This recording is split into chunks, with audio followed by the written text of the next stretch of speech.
Oi, pessoal, tudo bom? Olha, eu tinha dito que vinha gravar um vídeo para vocês sobre caderno de erros. Vocês me pediram tanto, que eu decidi fazer e mostrar na prática. Eu já tinha feito um post lá, vocês podem procurar o post.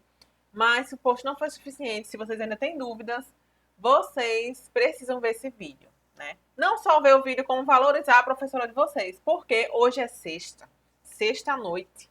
Eu poderia estar assistindo Netflix, poderia estar dormindo, poderia estar lendo livro, mas eu estou aqui gravando vídeo para vocês porque vocês me pediram. Então vamos valorizar. Palminhas para a professora e comenta. Professora, valeu a sua sexta, tá certo? Então vamos lá falar sobre caderno de erros.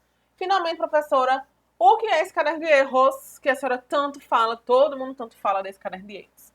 Para começar, né, para quem tem problemas com energias, não usar esse nome, caderno de erros, mas usar o nome caderno de futuros acertos. Porque se é de erros, você vai continuar errando para sempre, será? Então vamos ser positivos e vamos pensar o seguinte: vou errar agora, mas vai ser o meu futuro acerto. Caderno de futuros acertos, certo? Então, esse caderno nada mais é do que você pegar uma informação, você está fazendo suas questões lá, no site que você faz, no livro que você tem de questões, e aí você, putz, errei essa questão. O que faltou? Qual foi a informação que me faltou para acertar essa questão? Você vai pegar essa informação e vai colocar no caderno de erros. Para quê? Para que você possa revisar esse caderno de erros várias vezes. Revisa. Vai ser o seu material de revisão. Um dos, né? Um dos seus materiais de revisão. Então, você vai conseguir rever aquela informação que lhe faltava. Lhe faltava sim, porque você errou a questão. Se não lhe faltasse, você não teria errado. Então, você vai ver aquela informação de novo, para que você não erre duas, três, quatro vezes a mesma questão, ou pior ainda, erre no dia da sua prova. Tá certo? Então, é para isso que serve o caderno de erros. Então, vamos lá. Quais os erros devem ir para o caderno? Né? Você sempre pergunta. As questões erradas e as questões que foram chutadas. Professora, e as questões que eu acertei e que eu vejo que são importantes, eu preciso colocar?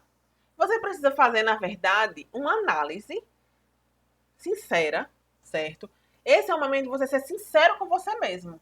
É você e seu caderno de erros.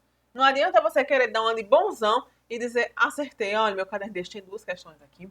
Quando, na verdade, você chutou a maioria das questões, certo? Então, seja sincero com você mesmo.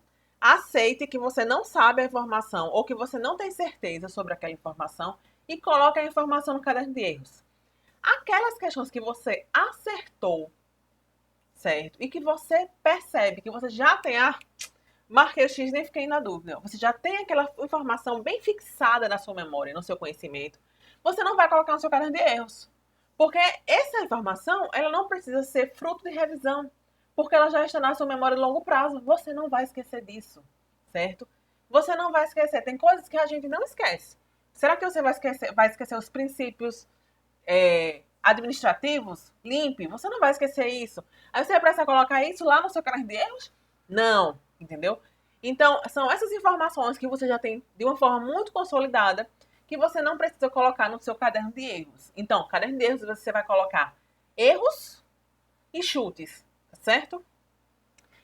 Onde armazenar? Você sempre me pergunta também sobre isso. E aí, uma questão muito pessoal. Eu vou dizer aqui as possibilidades e vocês fazem uma escolha, tá certo?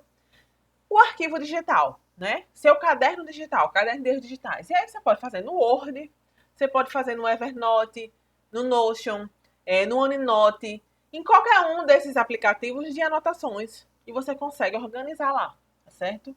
É uma boa possibilidade. Ou você pode fazer num caderno de matérias, e aí você separa por matéria, né? Ou você pode fazer em fichas.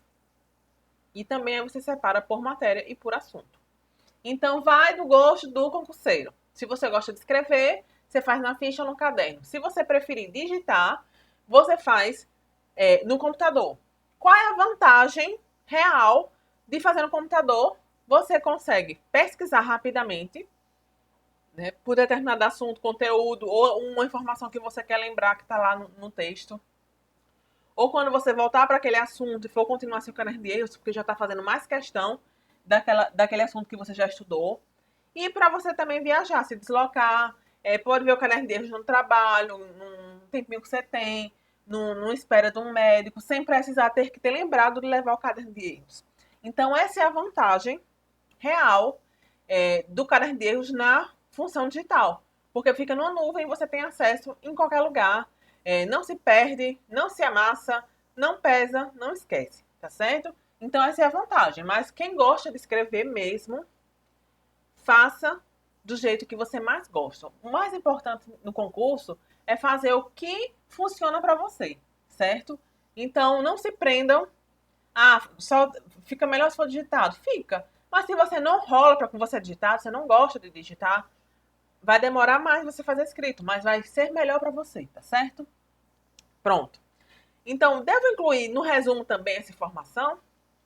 Depende da forma como você faz esse resumo. Primeiro, você pode nem fazer resumo, então o caderno de erros ia ser o único lugar que você poderia colocar essa informação. E segundo, tanto o resumo como o caderno de erro vão ser objetos de revisão. Então, você tem que ter a responsabilidade de revisar os dois, né? Tanto o resumo como o caderno de erros. Então, você não precisa se preocupar muito com isso se você for revisar os dois, tá bom? Aí muita gente perguntou, qual a forma de registro, né? Texto, tópicos, frases, como vocês deveriam fazer?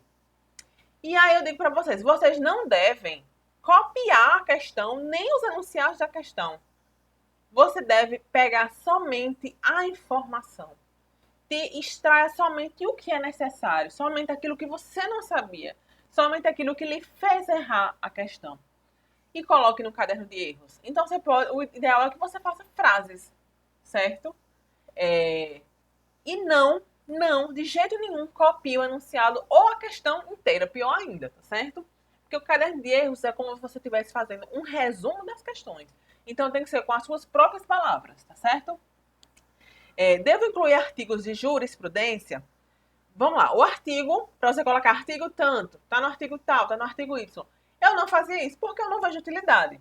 Quando eu verificava que a questão era de lei seca, que estava exatamente na legislação, ou mais ou menos na legislação, eu ia lá no Vadimeco, abria o Vadimeco, procurava o artigo, circulava o artigo. E ainda assim eu pegava a informação e colocava no meu caderno de erros, certo? E na revisão eu vou revisar o meu caderno de erros e vou revisar os artigos circulados. Então essa informação não ia fugir de mim. Jurisprudência, eu só colocava assim, STJ, súmula e a informação. Ou se não colocava, STF decidiu, certo? Só para eu saber mais ou menos de onde veio aquela informação. Mas eu não copiava também o enunciado da súmula, não copiava também a ementa do julgado. Não tem condição isso, tá certo? Colocar data ou ano da prova. Gente, eu não colocava isso não, porque toda informação, independente de ser de banca X ou Y, de ser de 2015, 2016, 2017, 2018, se a questão não estiver desatualizada, a informação tem que estar lá no meu caderno de erros. Isso aqui só é importante em uma situação. Quando você percebe que as bancas têm algum entendimento diferente. Então, só a CESP diz isso. Sebrasp, né? Diz isso. Só a Fundação Carlos Chagas fala isso. Só a Vunesp acha que é isso. Então, você coloca lá, porque quando você estiver estudando para determinada banca, você foca nessa informação. Do contrário, eu acho que não é necessário, não precisa ficar colocando qual é a banca. Tá certo? Vamos continuar aqui. Separo por matéria ou por assunto. Então, isso vai depender de como você vai fazer. Porque a verdade é a seguinte: se você fizer um caderno de matérias, por exemplo, você fez aqui direito a atos administrativos e passou para licitação, terminou, voltou de novo para atos. Na revisão você voltou para atos, fez mais questões. Só que não tem mais espaço ali, né, para escrever. Não tem problema, continue escrevendo junto com a mesma matéria, tudo vai ser revisado. Mas, se você for fazer por fichas ou no arquivo digital, separe por matéria e por assunto. Separar por prova também não vejo necessidade disso, tá certo? Separar prova, sei lá, TJ Rio de Janeiro 2018. Também não vejo necessidade disso. Outra pergunta que vocês fizeram é quando revisar. Isso vai depender da revisão de vocês mesmos, tá certo? Quando é que vocês vão revisar? Vai revisar no final de semana? Pega o caderno de erros. Faz aquela revisão de 7, 15, 30 dias. Pega no caderno de erros. Vai fazer uma revisão antes da prova? 100% de vezes você tem que pegar o caderno de erros. O caderno de erros tem que ser um objeto da sua revisão sempre. É para isso que ele foi feito. Não adianta você pegar o caderno de erros e nunca revisar ele, porque você vai errar de novo a questão. O objetivo dele é exatamente acabar com o erro. Né? O erro de novo, não errar no loop infinito dos erros. É acabar com isso, né? Dar um basta nos erros. Mas para isso você precisa revisar o caderno de erros. Existe uma outra alternativa, e essa daí já é mais sofisticada, né? Que seriam os flashcards. E o que é o flashcard? Vocês podem pesquisar, quem não conhece, qual é o conceito de flashcard, mas é um cartão que pode ser físico ou digital, porque já existem aplicativos de flashcard, que você faz uma pergunta e coloca uma resposta no verso do cartão. Então, seria mais ou menos uma pergunta e uma resposta. Então, você elaboraria uma pergunta e uma resposta com aquela informação que você errou, tá certo? Então, quem gostar desse estilo de perguntas e respostas para memorização, pode utilizar para fazer o caderno de erros dos flashcards, tá certo? Então, agora a gente vai para a prática. Fazer agora, juntos, vamos fazer aqui, juntos, um caderno de erros, na prática, tá? Peguei algumas questões, peguei 3 questões de cargos diferentes, que tem fontes de estudos diferentes, uma de lei seca, uma de doutrina e uma de jurisprudência, para que a gente possa ter uma noção mais ou menos do que a gente deve colocar no caderno de erros, tá certo? Então vamos lá. Vou abrir aqui. Cadê? Pronto. Nossa primeira questão é essa aqui. É da VUNESP, foi uma questão de 2019 para juiz. No que se refere à ação de impugnação de mandato eletivo prevista na Constituição Federal, é correto afirmar que o mandato eletivo poderá ser impugnado ante a. Aí vem aqui as alternativas. Justiça eleitoral, justiça comum, o prazo, contado a partir de quando e quais são as informações, quais são as provas que devem instruir a ação de impugnação de mandato eletivo. Então, essas são as informações que você precisa para acertar essa questão. Vamos dizer que você nunca leu o parágrafo 10º do artigo 14 da Constituição. Então, você não ia saber essa resposta, né? Já começa por isso, você já não ia saber essa resposta.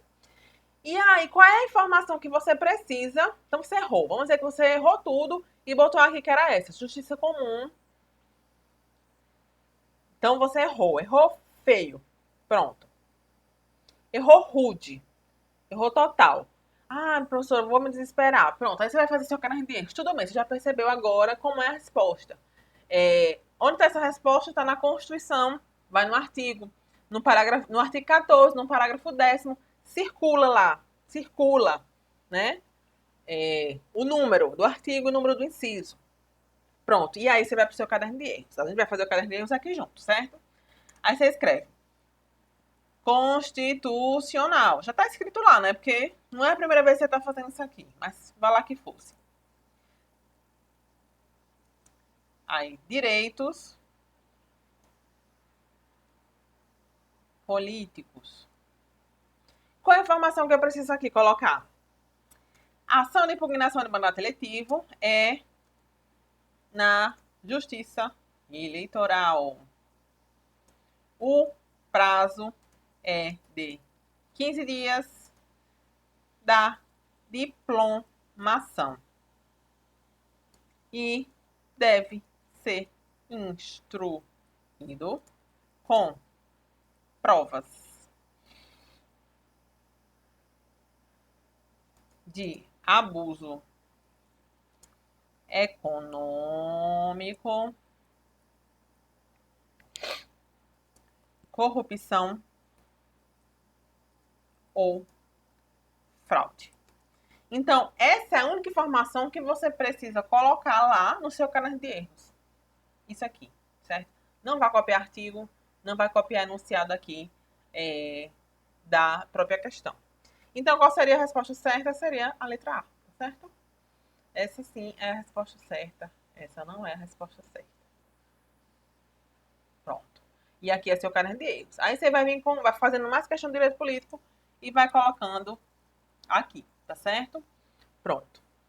Vamos para outro exemplo para ficar bem claro. Essa questão aqui é uma questão de promotor de...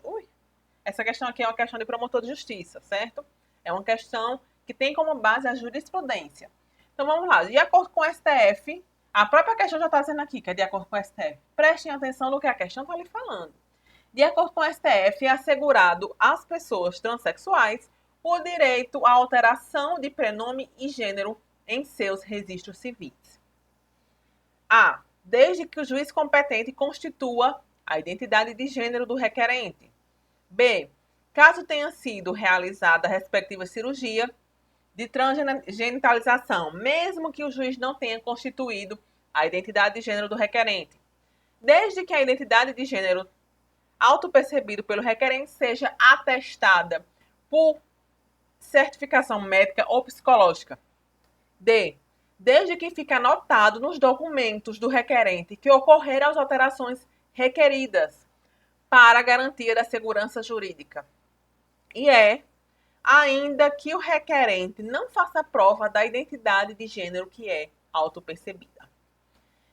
Então, se você não souber, poxa, eu não sei, fica em dúvida aqui, vamos dizer entre a letra E, certo? E essa daqui, que tem que ter um atestado médico ou psicológico. E também sobre essa questão da anotação. Então, você ficou em dúvida. Você não sabe ou você errou. Quando você fez, você marcou errado, errou rude, né? Então, aí você vem aqui fazer seu caderno de erro. Que é administrativo, né? Civil. Aí, nome. Aí, qual é a informação que você tem que ver aqui? Essa informação é o quê? O STF decidiu que as pessoas, né? Que as pessoas trans não precisam realizar cirurgia ou de atestado médico para a alteração do nome. Também não é necessário tratamentos ou autorização judicial. Basta a autopercepção.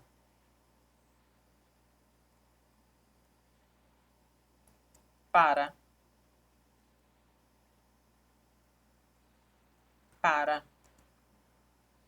a alteração. Tá certo? Então, aqui você colocou todas as informações que você não sabia. Ah, você copiou lá do julgado? Não. Você verificou e bolou a sua própria frase. O importante é isso. Ah, professora, mas você não fala aqui qual é a cirurgia. Mas você já sabe qual é a cirurgia. Você, concurseiro, quando for ler o seu caderno, você vai lembrar qual é essa cirurgia. Não fala qual é o tratamento. Tratamento hormonal, você já sabe qual é o tratamento. Certo? Não precisa de autorização judicial, significa que pode ser através de um pedido administrativo, lá junto ao próprio cartório. Então, todas essas informações aqui poderia ser um textão. Só que a gente vai diminuir ao mínimo aqui para colocar no caderno de erros, tá certo? Então, tá aqui o caderno de erros de vocês. E a última questão é uma questão de direito administrativo, que tem como fonte a doutrina. Então, vamos ver como é essa questão de doutrina. Suponha que um chefe de uma determinada seção administrativa, agindo dentro de sua competência legal, opte por nomear determinado servidor em função de confiança, sob justificativa de que tal servidor possui as características pessoais ideais para o desempenho da função. Imagine, porém, que Após algumas semanas da nomeação, vem a público a informação de que a nomeação se deu com a principal finalidade de redistribuir a outro servidor processo administrativo cuja responsabilidade incumbia à época da nomeação ao servidor contemplado com a função de confiança. Então, o que foi que aconteceu? Servidor X aqui, ele estava com um processo administrativo para ser decidido. E aí, o chefe dele foi e nomeou ele para uma função de confiança. Então, tirou ele da função que ele exercia e colocou ele em uma função de confiança. Então, ele mudou de atribuição. E aí, com isso, o processo passou para outro servidor. Então, mudou a competência de quem ia julgar aquele processo, de quem ia decidir aquele processo. Só que foi descoberto que o chefe só fez isso justamente para que o processo administrativo passasse das mãos de um para o outro. E não porque realmente ele queria que aquele funcionário exercesse a função de confiança. Então, essa é a questão aqui. E agora ele lhe pergunta aqui, o que seria isso? Um excesso de poder, desvio de dever funcional, abuso de poder, desvio de finalidade ou exercício irregular de direito. Então, aqui é uma questão de doutrina de direito administrativo. Aí você já vai botar no seu caderno de erros de direito administrativo, se você errou a questão. Se você, por acaso, disse que se tratava de exercício irregular de direito, que independe de motivação, você errou rude, de novo. E aí, você vai fazer seu caderno. Qual é o tema? Poderes administrativos. Uso e abuso de poder, né? E aí, o que é necessário você colocar aqui na sua questão? O que você tem que saber para acertar essa questão? Você tem que saber que abuso de poder é gênero, que tem duas espécies. Desvio de poder. Vou botar aqui primeiro excesso. Excesso de poder, espécie. E desvio de finalidade.